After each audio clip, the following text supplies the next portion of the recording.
Good day everyone. Today, I will explain a code that demonstrates how an IIR low-pass filter is designed and applied to a noisy signal using Python. The objective is to remove high-frequency noise while retaining low-frequency signal.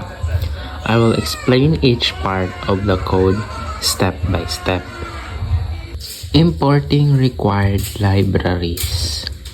We first import NumPy as NP, which is used for numerical operations such as array creation, sine wave generation, and random noise. Next, we import matplotlib as PLT, which allows us to visualize signals in both time and frequency domains. Defining signal parameters. This line sets the sampling frequency to 1000 Hz, meaning the signal is sampled 1000 times per second. This creates a time vector from 0 to 1 second with a step size of 1 fs.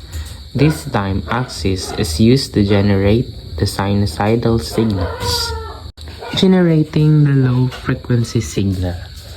This line generates a 50 Hz sinusoidal signal. This is the low-frequency component that we want to preserve after filtering. Generating the high-frequency signal. Here, we generate a 200 Hz sinusoidal signal with half the amplitude. This represents the higher frequency noise that we want to remove using the IIR filter. Creating the noisy signal. This line combines the low frequency signal, the high frequency signal, and random noise. The random noise simulates real-world disturbances commonly found in practical signals. Plotting the noisy signal. These lines plot the noisy signal in the time domain. The title, labels, grid, and legend improve readability and interpretation of the signal. Importing filter design function. This imports the Butterworth filter design function and the function used to compute the frequency response of the filter. Filter specification. The cutoff frequency is set to 100 Hz, allowing low frequencies to pass while attenuating higher ones. The filter order is set to 4, which controls the steepness of the filter roll-up. Designing the IIR low-pass filter. This line designs a Butterworth IIR low-pass filter and returns the numerator and denominator coefficients. Computing the filter's frequency response. Here, the frequency response of the filter is computed. The normalized frequency values are converted into Hertz for easier interpretation. Plotting the filter frequency response.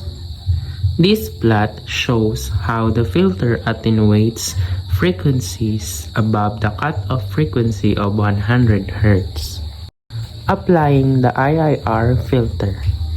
The iFilter function applies the IIR filter to the noisy signal, producing a filtered output. Plotting original and filtered signal.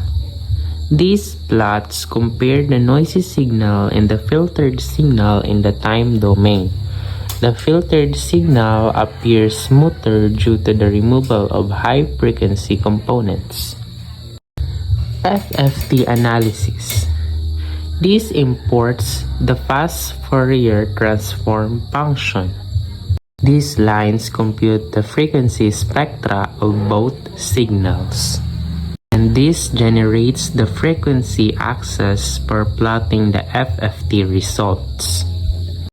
Plotting FFT results. These FFT plots show that the 200 Hz component is significantly reduced, while the 50 Hz component remains, confirming successful filtering.